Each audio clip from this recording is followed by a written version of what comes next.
The emergency room at Denver General Hospital buzzed with controlled chaos on that rainy Thursday evening. Dr. Marcus Chen moved between patients with practiced efficiency, his surgical scrubs bearing the subtle signs of a 14-hour shift. The fluorescent lights cast harsh shadows across his weathered face, highlighting the small scar that ran from his left temple to his jawline. Marcus had been working as a trauma surgeon for 3 years now, ever since his medical discharge from the Navy SEALs. The transition from battlefield medic to civilian doctor hadn't been easy, but the operating room provided a familiar sense of urgency and purpose that helped quiet the ghosts in his head. His colleagues respected his skills, though they knew little about his military background. He preferred it that way.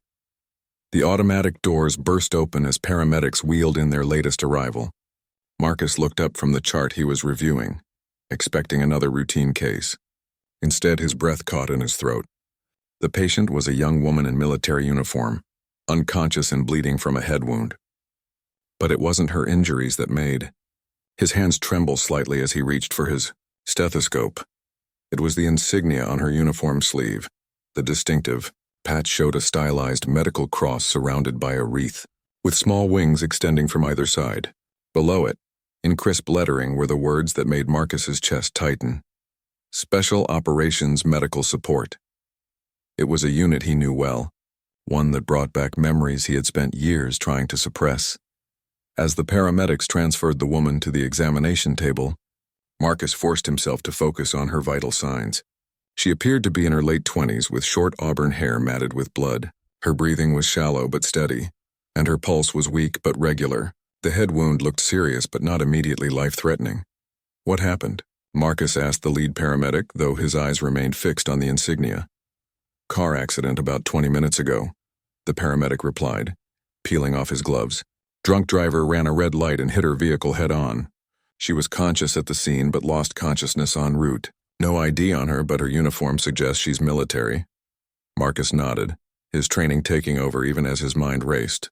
He began his examination, checking her pupils for signs of concussion and palpating her skull for fractures. Her uniform jacket had been cut away by the paramedics, revealing the name tape on her shirt. Rodriguez, S. The name meant nothing to him, but the unit insignia continued to haunt his peripheral vision. Marcus had served alongside medics from that unit during his final deployment in Afghanistan. It had been a mission that changed everything for him, one that ended with 3 good men dead, and Marcus himself medevaced with injuries that ended his military career. As he worked to stabilize Rodriguez, Marcus found himself studying her face. There was something familiar about her features, though he couldn't place where he might have seen her before. Her skin was tan, suggesting recent deployment in a sunny climate, and there were small scars on her hands that spoke of field medicine experience.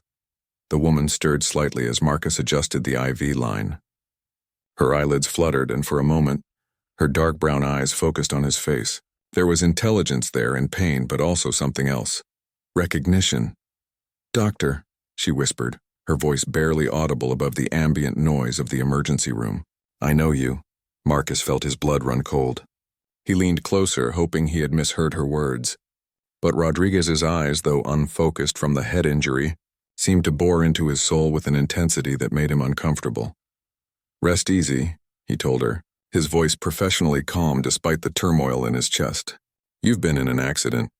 We're going to take good care of you." But Rodriguez's eyes didn't close. Instead, they continued to study his face with a disturbing familiarity. "The bridge," she whispered so quietly that Marcus wasn't sure she had actually spoken. "The bridge in Kandahar." The words hit Marcus like a physical blow. The bridge in Kandahar. Operation Crossroads. The mission that had cost 3 lives and left him with nightmares that still woke him in cold sweats 3 years later. His hands began to shake as he reached for the morphine to sedate her. Rodriguez's hand suddenly gripped his wrist with surprising strength for someone with a head injury. "You saved my life," she said, her voice growing stronger. "On that bridge. You pulled me out when the IED went off. I've been looking for you ever since." Marcus stared down at her, his mind reeling. He remembered the explosion, remembered dragging wounded soldiers to safety while under enemy fire. But the faces from that day were blurred by trauma and time. He had blocked out so much of it, choosing to focus on survival rather than memory. "I think you're confused," he said gently. though his voice betrayed his uncertainty. "You have a head injury. Sometimes that can cause false memories." But Rodriguez shook her head, wincing at the movement. "No confusion, Doc. I remember everything about that day, including what you said to me while you were patching me up under that bridge." Marcus felt the color drain from his face.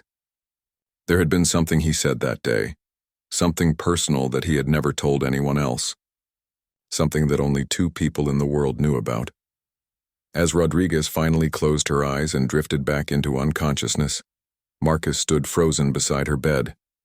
The insignia on her uniform seemed to pulse in his peripheral vision, a reminder of a past he thought he had left behind forever. Whatever had brought Sergeant Rodriguez into his emergency room that night, it wasn't just a random accident. It was the beginning of a reckoning he had been avoiding for 3 long years. The surgery lasted 4 hours.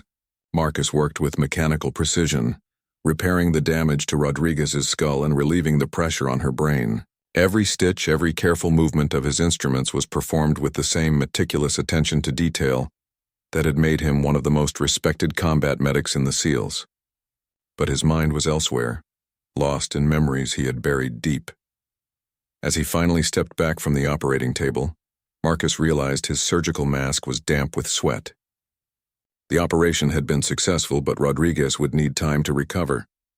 He ordered her transfer to the intensive care unit and watched as the nurses wheeled her away, her face peaceful under the white hospital blankets. Dr. Sarah Mitchell, the head of emergency medicine, appeared at his shoulder. "Nice work in there, Marcus. That was a tricky repair." Marcus nodded absently, still staring down the hallway where Rodriguez had disappeared. "Sarah, I need to ask you something. The patient's military records, can you access them?" Sarah raised an eyebrow. "That's unusual. Why do you need her service records?" "Her medical history is all we typically require." "I think I might have served with her," Marcus said carefully. "I want to make sure there aren't any medical issues from her military service that could complicate her recovery." It wasn't entirely a lie, but it wasn't the whole truth either. Sarah studied his face for a moment, then nodded. "I'll see what I can do. But you know military records can be heavily redacted, especially for special operations personnel." As Sarah walked away, Marcus made his way to the hospital's quiet chapel. It was a small, non-denominational space that he had discovered during his early days at the hospital. He often came here when the memories became too overwhelming, when the faces of the men he couldn't save haunted his thoughts. He sat in the back pew and closed his eyes, allowing himself to remember that day in Kandahar for the first time in years. Operation Crossroads had been a routine medical evacuation mission, or so they had been told. A small forward operating base had taken casualties from a mortar attack, and Marcus's team was tasked with providing emergency medical support. But the mission had gone wrong from the start. Intelligence had been faulty, and they had walked into an ambush. The bridge Rodriguez mentioned was a narrow concrete span over a dried riverbed, the only way to reach the wounded soldiers. When the IEDs started exploding, the bridge became a killing field. Marcus remembered the chaos, the screaming, the acrid smell of smoke and blood. He remembered dragging wounded soldiers to whatever cover he could find, working frantically to keep them alive while bullets whined overhead. And he remembered a young female medic, barely out of her teens, who had been knocked unconscious by the first explosion. Her name tag had read Rodriguez, and she had been assigned to his unit just 2 weeks earlier. Fresh out of medical training, eager to prove herself, she had volunteered for the most dangerous missions. Marcus had pulled her behind a concrete barrier, checking her for injuries while the firefight raged around them. That was when he had told her about his sister. The memory hit him like a physical blow. His sister Emma had died in a car accident when Marcus was 17. Just before he enlisted in the Navy. She had been about the same age as Rodriguez, with the same determined expression and the same fierce desire to help others. As he worked to stabilize Rodriguez under that bridge with death all around them, he had whispered about Emma, about how Rodriguez reminded him of her, about how he couldn't lose another person he was supposed to protect. It was the only time in his military career that he had broken down emotionally in front of a fellow soldier. And Rodriguez had been unconscious for all of it, or so he had thought. Marcus opened his eyes and found himself gripping the wooden pew so tightly, his knuckles had turned white. If Rodriguez remembered what he had said that day, then she knew his deepest secret. She knew about the guilt he carried, about the promise he had made to his dying sister to always help others, about the way he blamed himself for every life he couldn't save. His phone buzzed with a text message from Sarah. Got her records. Meeting you in my office in 10 minutes. Marcus made his way to Sarah's office, his heart pounding. Sarah was sitting behind her desk with a thick folder and a concerned expression on her face. Marcus, this is highly irregular, she said as he sat down across from her. Sergeant Sofia Rodriguez's records are heavily classified. But what I can tell you is troubling. She slid a single sheet of paper across the desk. It contained basic biographical information and a heavily redacted service record. But what caught Marcus's attention was the psychological evaluation summary. She's been struggling with PTSD, Sarah continued. Multiple combat deployments, several traumatic incidents. The most recent entry is from 6 months ago. She was recommended for medical discharge after what the report calls an acute psychological crisis related to unresolved survivor's guilt. Marcus felt his stomach drop. Survivor's guilt? The details are classified, but it appears to stem from an incident in Afghanistan 3 years ago. She's been obsessed with finding someone, a medic who saved her life. Her commanding officers were concerned that this obsession was affecting her ability to serve. Sarah leaned forward, her expression serious. Marcus, if you did serve with this woman, you need to be very careful. According to her psychological profile, she's been searching for her rescuer for years. She's built up an idealized image of this person, and confronting the reality might trigger a psychological break. Marcus stared at the paper in his hands, his mind racing. Rodriguez hadn't just remembered him. She had been looking for him for 3 years, building up some fantasy about the man who had saved her life. And now she had found him, wounded and vulnerable in a hospital bed. There's something else, Sarah added quietly. The accident that brought her here? The police report shows the other driver wasn't drunk. He was stone cold sober. And there's evidence that Rodriguez might have deliberately driven into traffic. The words hung in the air like a physical weight. Marcus realized that Rodriguez's appearance in his emergency room wasn't an accident at all. It was the culmination of a 3-year search that had consumed her life and driven her to desperate measures. And now he had to decide what to do about it. Marcus stood outside the intensive care unit for 20 minutes before finally pushing through the doors. Rodriguez lay unconscious in bed 7, surrounded by monitors and IV lines. In the harsh hospital lighting, she looked younger than her 28 years, vulnerable in a way that reminded him painfully of his sister Emma. He pulled up a chair beside her bed and studied her face. Now that he knew who she was, the memories came flooding back with startling clarity. Sofia Rodriguez had been the youngest member of their medical unit, fresh out of training and eager to prove herself in the field. She had been assigned to Marcus's team just 2 weeks before Operation Crossroads, and he remembered being impressed by her quick thinking and steady hands under pressure. What he hadn't realized was how much that day on the bridge had affected her. Sofia stirred as he settled into the chair.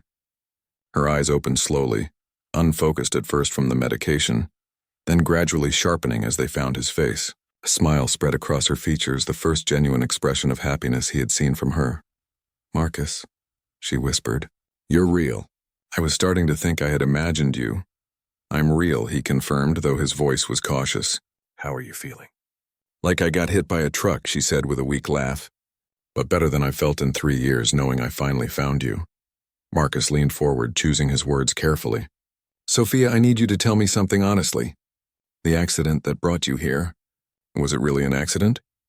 Sofia's expression grew guarded. She turned her head to stare at the ceiling, and Marcus could see tears forming in her eyes. I've been looking for you everywhere, she said finally. After my discharge, I had nothing else to focus on. I hired private investigators, searched military databases, even tried hacking into classified files. I knew you had been medically discharged too, but your records were sealed. She paused, wiping away a tear with the back of her hand. I tracked you to 3 different cities before finding out you were working here. I came to Denver 2 weeks ago watching the hospital, trying to figure out how to approach you. But every time I got close, I lost my nerve. So you decided to become a patient instead?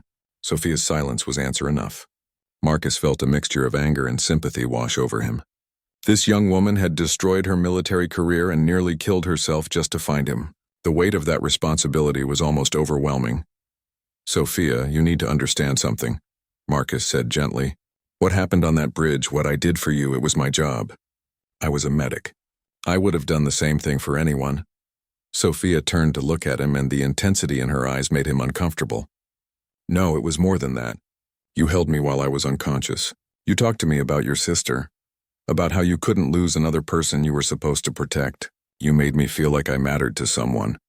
Marcus felt his chest tighten. You were delirious from the head injury. You shouldn't remember any of that. But I do remember, Sophia insisted. Every word. You told me about Emma, how she wanted to be a doctor before she died, how you joined the Navy to honor her memory, how you blamed yourself for not being there when she needed you. The words hit Marcus like physical blows. He had never told anyone else those details about his sister, had never shared the guilt that drove him to risk his life over and over again in the service of others. The fact that Sophia had heard his most private confessions while unconscious felt like a violation of his soul. That day changed my life, Sophia continued. Not just because you saved me, but because of what you showed me about what it means to care for someone else. I've been trying to find you so I could thank you, so I could tell you that your words gave me purpose.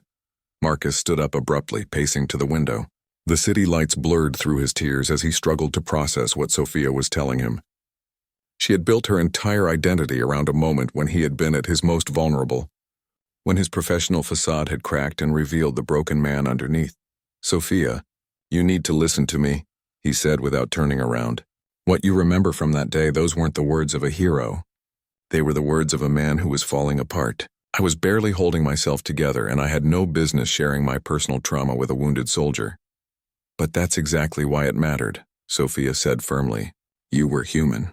You were scared and hurt and still doing everything you could to save lives. That's not weakness, Marcus. That's strength. Marcus turned back to face her, and the conviction in her voice shook him. I failed that day, Sophia. 3 men died because I couldn't save them. I was discharged because my injuries made me unfit for duty. I'm not the hero you think I am. Sophia struggled to sit up in bed, wincing from the pain but determined to make her point. You're wrong. I survived because of you. I'm alive right now because you refused to give up on me. And not just physically, you gave me something to live for. The emotion in her voice was raw and honest, and Marcus found himself caught between his desire to flee and his instinct to comfort her. This woman had spent 3 years searching for him, had built her entire sense of purpose around a memory of his moment of weakness. How could he possibly live up to the image she had created? What do you want from me, Sophia? He asked quietly. Sophia lay back against her pillows, exhaustion evident in her face. I don't know, she admitted. For 3 years I thought if I could just find you, I'd know what to say. But now that you're here, I realize I don't have any answers. I just know that finding you is the only thing that's made sense to me since I left the military. Marcus returned to his chair, studying this young woman who had turned his carefully ordered life upside down. She was clearly struggling with her own demons, her own sense of purpose lost after leaving the military. And somehow she had decided that he held the key to finding herself again. The responsibility of that expectation terrified him more than any battlefield ever had. 3 days passed before Marcus could bring himself to visit Sophia again. He had thrown himself into his work, taking extra shifts and volunteering for the most difficult surgeries. Anything to avoid confronting the emotional minefield that her presence represented. But Dr. Mitchell finally cornered him in the break room, her expression stern. You can't avoid her forever, Marcus, Sarah said, setting down her coffee cup with emphasis. She's been asking for you constantly.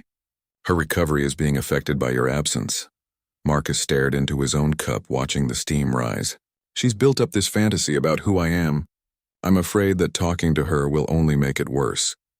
Or it might help her face reality and start healing, Sarah countered. Right now she's clinging to an idealized memory. Maybe showing her that you're just a regular person with your own struggles will help her let go of this obsession. When Marcus finally returned to Sophia's room, he found her sitting up in bed, sketching in a small notebook. She looked up as he entered, and her face lit up with a smile that made his chest ache. I was starting to think you had disappeared again, she said, closing the notebook. I've been busy, Marcus replied, settling into the familiar chair beside her bed. How are you feeling? Better. The doctors say I can be discharged tomorrow. Sophia's expression grew uncertain. I don't have anywhere to go.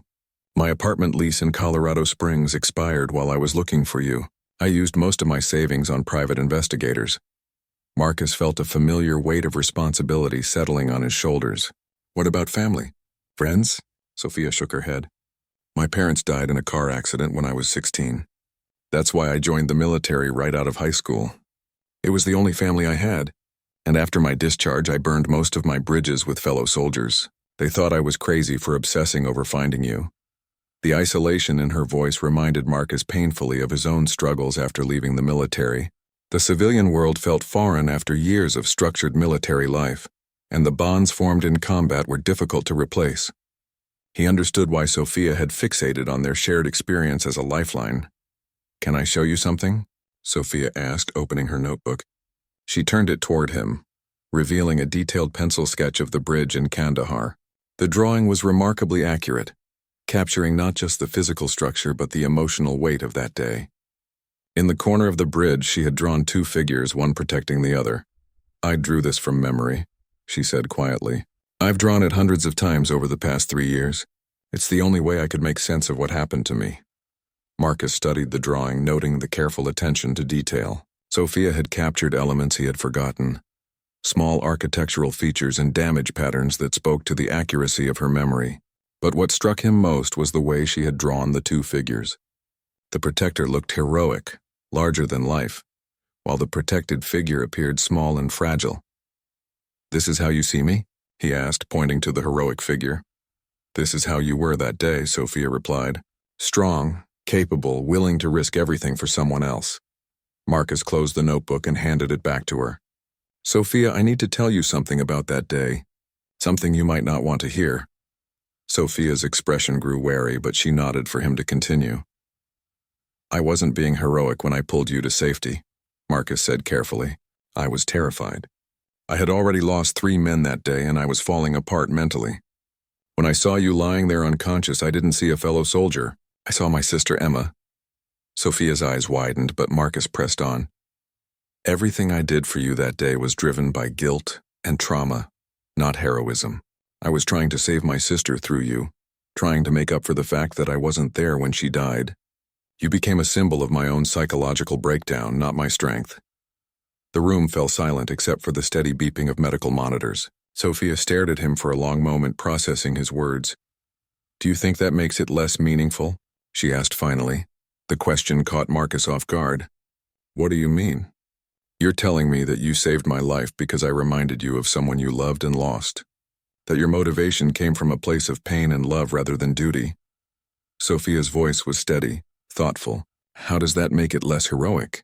Marcus struggled to find the words to explain. Because it wasn't about you.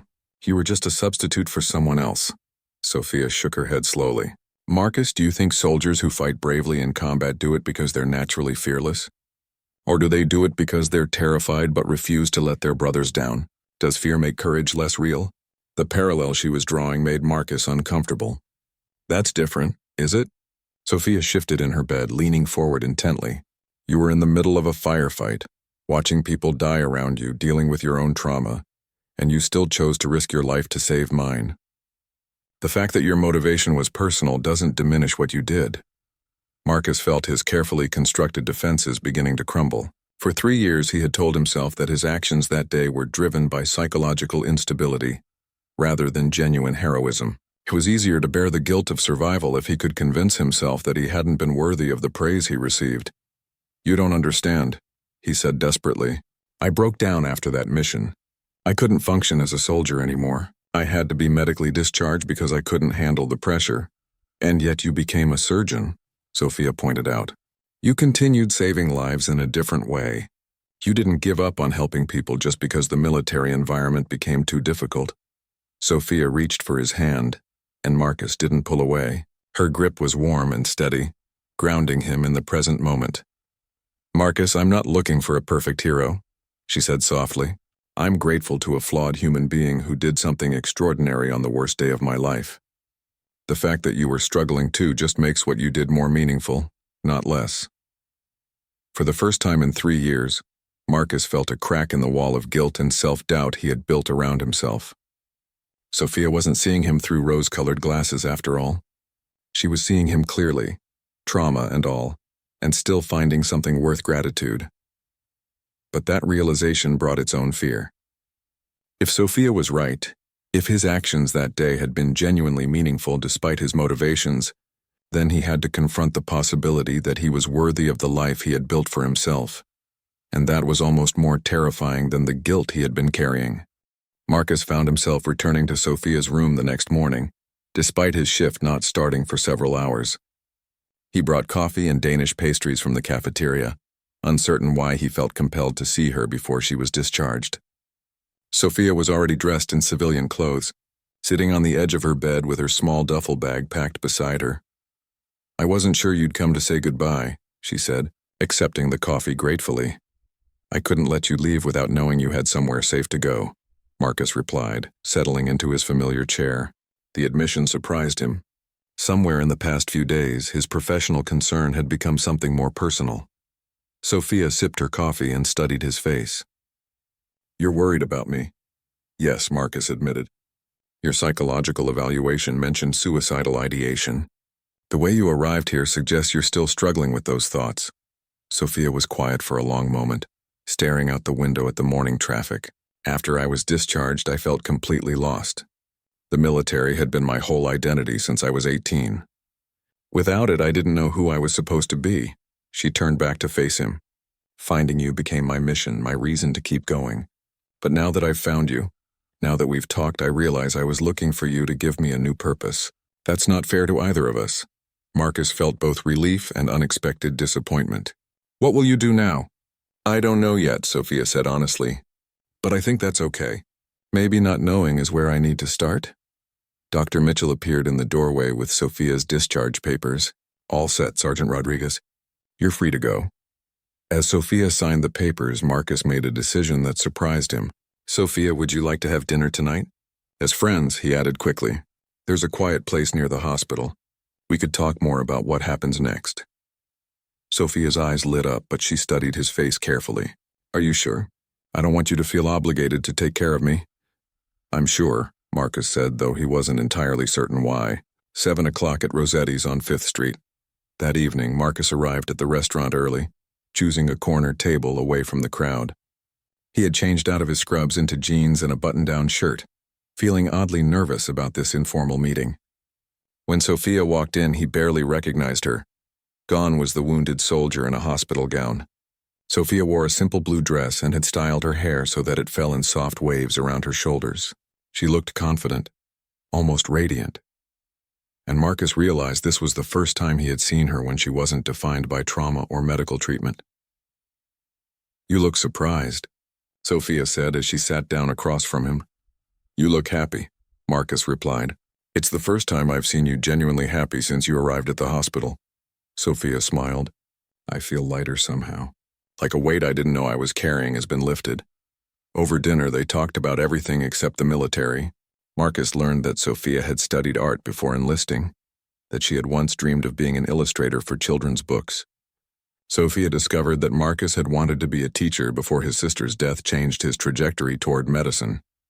"Do you ever think about going back to art?" Marcus asked as they shared dessert. "I've been thinking about it more lately," Sophia admitted. Drawing that bridge, sketching the hospital room, it felt natural in a way that nothing has for years. "You're talented," Marcus said. "Those drawings showed real skill."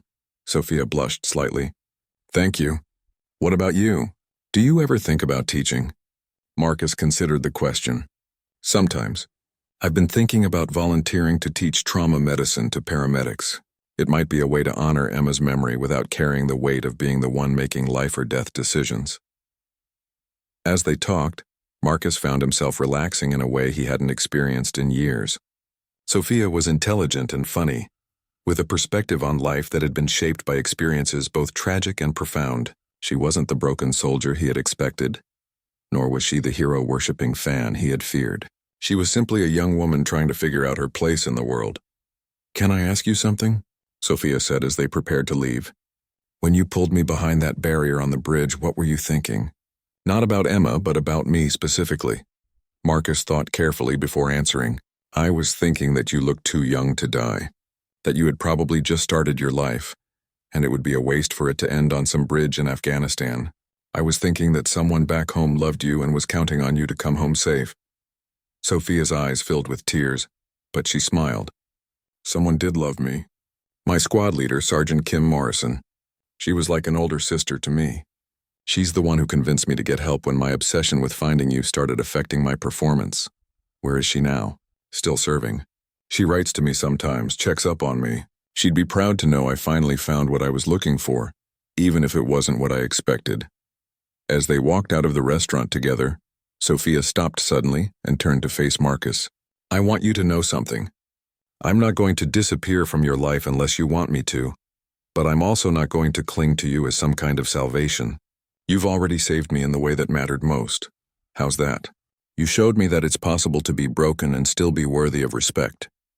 That trauma doesn't disqualify someone from being a hero. That was the lesson I needed to learn. Not that you were perfect, but that you were human and still chose to act with courage. Marcus felt something shift inside his chest, a loosening of the tight knot of shame he had carried for so long. Sophia, I need you to know something too. Talking to you these past few days, it's helped me see myself differently. You've given me permission to forgive myself for not being invulnerable. They stood in the parking lot for a moment. Two former soldiers who had found their way back to being human beings through an unexpected encounter.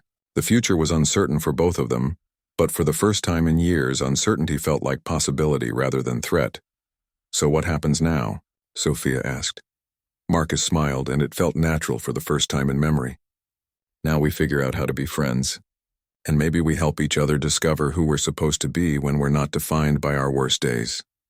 Sophia nodded, extending her hand for a handshake. Friends it is, Dr. Chen. Marcus took her hand, but instead of shaking it, he held it gently. Friends, Sophia Rodriguez. And thank you for finding me. I didn't know how much I needed to be found. 6 months later, Marcus walked into the Denver Community Arts Center carrying a small wrapped package. The building buzzed with activity as visitors moved between gallery spaces, examining paintings, sculptures, and photographs. He found Sophia in the main gallery, standing nervously beside a display of her artwork. The exhibition was titled Bridges, A Journey Through Trauma and Healing, and it featured 12 large charcoal drawings that chronicled Sophia's experience from her military service through her recovery. The centerpiece was a new version of the bridge drawing, but this one was different from the sketch she had shown him in the hospital. Instead of a heroic figure protecting a helpless victim, this drawing showed two human beings supporting each other through a moment of crisis. Both figures appeared strong and vulnerable simultaneously, neither one diminished by their need for help. It's incredible, Marcus said, approaching Sophia from behind. The whole collection tells a story. Sophia turned, and Marcus was struck again by how much she had changed. The haunted look in her eyes had been replaced by quiet confidence. She wore a black dress with a colorful scarf, and her hair was longer now, framing her face in a way that made her look both professional and approachable. I wasn't sure you'd make it, she said, though her smile suggested she had never really doubted he would come. I wouldn't miss this, Marcus replied, handing her the wrapped package. Congratulations on your first solo exhibition. Sophia unwrapped the gift carefully, revealing a small framed photograph. It showed the two of them at a veterans support group meeting they had attended together 3 months earlier. They were sitting in a circle with other former service members, both looking engaged and at peace. When did you have this printed? Sophia asked, touched by the gesture. Last week. I thought you might like to remember how far we've both come. The past 6 months had been transformative for both of them. Sophia had enrolled in art therapy courses and started working part-time at a veterans counseling center, using her own experience to help other former soldiers transition to civilian life. Marcus had begun teaching trauma medicine to paramedics and EMTs, finding fulfillment in passing on his knowledge without the pressure of emergency surgery. They had become genuine friends, meeting regularly for coffee or lunch, attending therapy sessions together, and supporting each other through the ongoing process of healing. Marcus had learned to appreciate Sophia's perspective on life, while Sophia had discovered that her idealized vision of Marcus had been replaced by something better. A real friendship based on mutual respect and understanding. Dr. Chen, a voice called from across the gallery. Marcus turned to see Dr. Mitchell approaching with a man he didn't recognize. Sarah, good to see you here, Marcus said as she joined them. I wouldn't miss Sophia's big night, Sarah replied. Sophia, I'd like you to meet Dr. James Patterson. He's the director of the new trauma counseling program at Denver General. Dr. Patterson shook Sophia's hand warmly. Ms. Rodriguez, I've heard wonderful things about your work at the Veterans Center. I understand you've been developing art therapy programs for former military personnel. Sophia nodded. Art has been central to my own recovery. I found that many veterans respond well to creative expression as a way of processing their experiences. We're looking for someone to develop a similar program at the hospital. Dr. Patterson continued, working with trauma patients who might benefit from alternative therapy approaches. Would you be interested in discussing a position? Marcus watched Sophia's face light up with possibility. This was the opportunity she had been working toward, a chance to combine her military experience, her artistic talents, and her passion for helping others into a meaningful career. I'd be very interested, Sophia said. When would you like to meet? As Dr. Patterson and Sophia began discussing details, Marcus stepped back to examine the artwork more closely. Each drawing told part of Sophia's story, from her initial trauma through her search for meaning and finally to her acceptance of a new identity. But they also told a universal story about resilience, about the possibility of finding purpose after devastating loss. One drawing in particular caught his attention. It showed a hospital room, but instead of focusing on the medical equipment or clinical atmosphere, Sophia had captured a moment of human connection. Two people sat beside a bed, one offering comfort to the other. The faces weren't clearly defined, but the body language spoke of compassion and understanding. That one's called Found, Sophia said, appearing beside him. It's about the moment when you realize you're not alone anymore. Marcus studied the drawing more carefully and realized that one of the figures was wearing scrubs, while the other was in a hospital gown. It was their first meeting, but reimagined as a moment of mutual recognition rather than a medical emergency. You've captured something I didn't even realize was happening at the time, Marcus said quietly. Sometimes the most important moments only make sense in retrospect, Sophia replied. I spent 3 years thinking I was looking for you to thank you for saving my life. But what I was really looking for was proof that connection was still possible after trauma, that two broken people could help each other heal. Marcus turned to look at her directly. And did you find that proof? Sophia smiled, gesturing around the gallery where dozens of people were viewing her work, many of them veterans and trauma survivors who had found meaning in her artistic interpretation of recovery. Every day, she said, in this exhibition, in the work we're both doing, in the friendship we've built. I used to think healing meant going back to who I was before Afghanistan. Now I understand that it means becoming who I'm meant to be because of everything I've experienced. As the evening progressed, Marcus watched Sophia interact with visitors to the gallery. She spoke confidently about her work, shared her story without shame, and offered encouragement to other veterans who had come to see the exhibition. This was the person she was meant to become, not the broken soldier he had met in the emergency room, but not the naive young medic from the bridge either. Later, as they helped clean up after the reception, Sophia brought up something that had been on both their minds. Marcus, I've been thinking about that day in Kandahar. About the 3 men who died. Marcus tensed slightly. They had talked about many aspects of their shared trauma, but the guilt he carried about those lost lives remained a sensitive topic. What about them? He asked carefully. I think they would be proud of what we've both become, of the lives we've saved since then, the people we've helped heal. Their sacrifice wasn't meaningless if it led to all of this. Marcus felt tears forming in his eyes. For 3 years he had carried the weight of survival guilt, wondering why he had lived when better men had died. Sophia was offering him a perspective he had never considered, that honoring the dead didn't require him to diminish his own life. You really think so? He asked. Sophia nodded firmly. I know so. And I think Emma would be proud too. You've honored her memory in ways you never could have imagined when you were 17 and angry at the world. As they walked out of the gallery together that night, Marcus realized that his relationship with Sophia had evolved far beyond the trauma that had brought them together. They had become each other's witness to the possibility of transformation, proof that broken people could not only heal but could find ways to help others heal as well. The future stretched ahead of them, full of possibility and purpose. They would continue to support each other as friends, but they were no longer defined by their shared past. They were defined by the hope they had discovered together and the difference they were making in the world. 2 years after Sophia's first art exhibition, Marcus stood in the chapel at Denver General Hospital.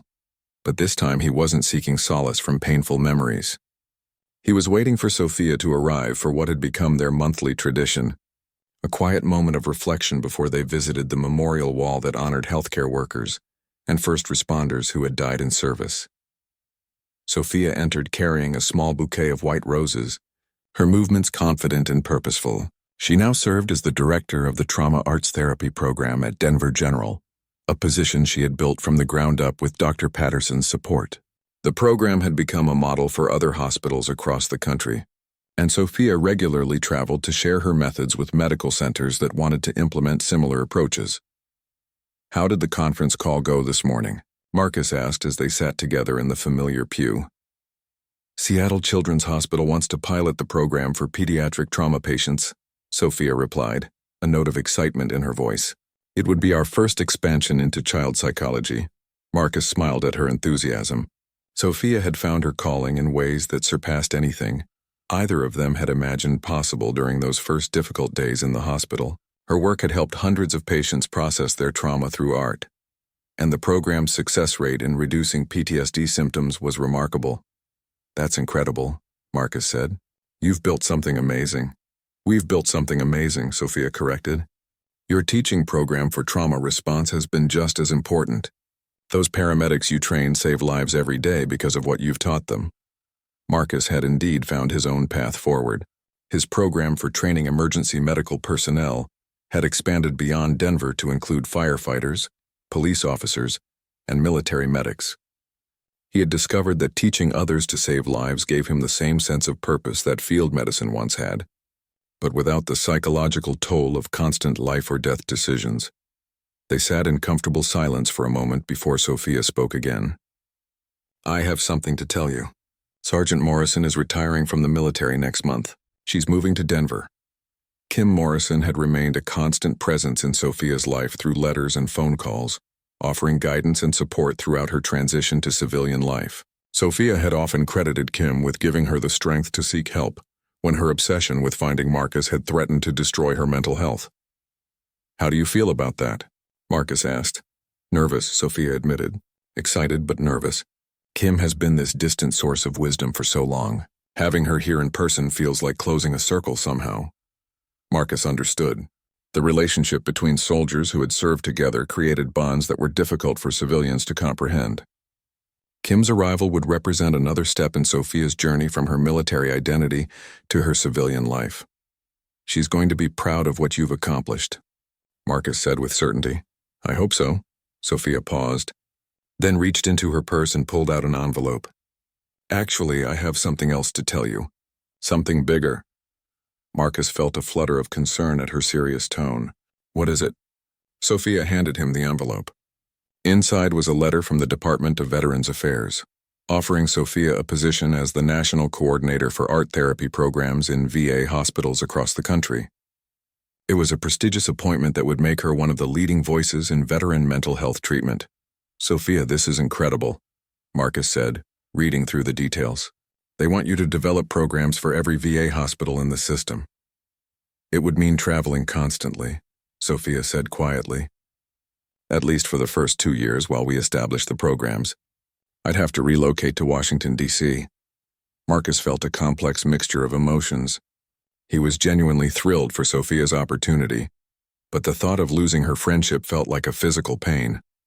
Over the past 2 years, she had become one of the most important people in his life, not as a symbol of his past, but as a genuine friend who understood him in ways few people ever had. "When would you have to start?" he asked, trying to keep his voice neutral. 3 months. They want me to begin with a tour of existing facilities, assessing what's already in place and what needs to be developed." Sophia studied his face carefully. "I haven't accepted yet." "Sophia, you have to take this job," Marcus said firmly. "This is what you've been working toward your entire career. The chance to help thousands of veterans instead of dozens." "I know," Sophia said. "But leaving Denver means leaving the life I've built here. Leaving you." The honesty in her voice made Marcus's chest tighten. Their friendship had become central to both their lives, a steady source of support and understanding that had helped them both heal from their trauma. The thought of maintaining that connection across the country felt daunting. "Distance doesn't have to end friendship," Marcus said.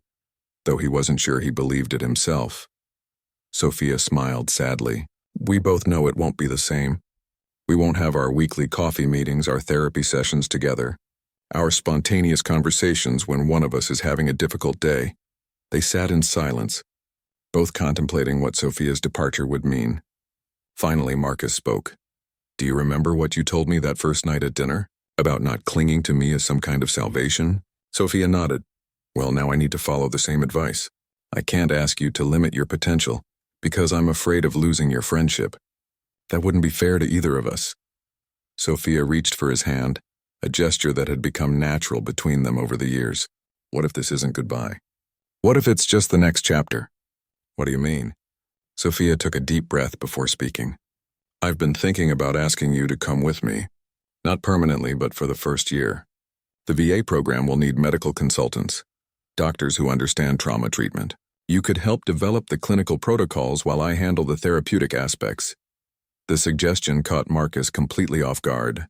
Leave Denver, leave the stable life he had built at the hospital to embark on a new adventure with Sophia. The idea was both terrifying and exhilarating. You've thought about this seriously? He asked, very seriously. We work well together, Marcus. We understand each other's perspectives on trauma and healing.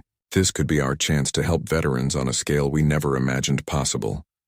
Marcus stood up and walked to the chapel window, looking out at the city where he had rebuilt his life after leaving the military. Denver had been his sanctuary, the place where he had learned to function as a civilian. Leaving felt like abandoning the security he had worked so hard to establish. But as he considered Sophia's proposal, he realized that his sense of security no longer depended on staying in one place. It came from the work he was doing, the relationships he had built, and the knowledge that he could make a difference in people's lives. Those things were portable. If I said yes, he said slowly, what would that look like? Sophia's face lit up with hope. A year-long assignment developing integrated trauma treatment protocols for VA hospitals. We'd be a team, combining medical and therapeutic approaches in ways that haven't been tried before. Marcus turned back to face her. And after the year? We'd reassess. Maybe the program would be self-sustaining by then and we could both come back to Denver. Maybe we'd discover new opportunities we hadn't considered. Maybe we'd realize that our best work happens when we're working together. The last possibility hung in the air between them, loaded with implications neither of them had fully explored. Their friendship had always been carefully platonic, built on mutual respect and shared experience rather than romantic attraction. But Marcus couldn't deny that the thought of spending a year working closely with Sophia appealed to him in ways that went beyond professional collaboration. I need time to think about it, he said finally. Sophia nodded. Of course. I told the VA I needed 2 weeks to make my decision. Take whatever time you need. As they prepared to leave the chapel, Sophia stopped and turned to face him one more time. Marcus, whatever you decide, I want you to know that finding you was the best thing that ever happened to me. Not because you saved my life on that bridge, but because you showed me what it means to live with purpose after trauma. Marcus felt his throat tighten with emotion. You saved my life too, Sophia. You helped me understand that surviving doesn't require carrying guilt forever. They walked out of the chapel together, two people who had found their way from the darkness of war to the light of meaningful work and genuine friendship. The future stretched ahead of them, uncertain but full of possibility. Whatever decision Marcus made about joining Sophia in Washington, their story would continue. They had proven that connections forged in trauma could evolve into something beautiful and lasting. They had shown each other that healing was possible, that purpose could be found after devastating loss, and that two broken people could help each other become whole. The bridge in Kandahar had brought them together, but it no longer defined them.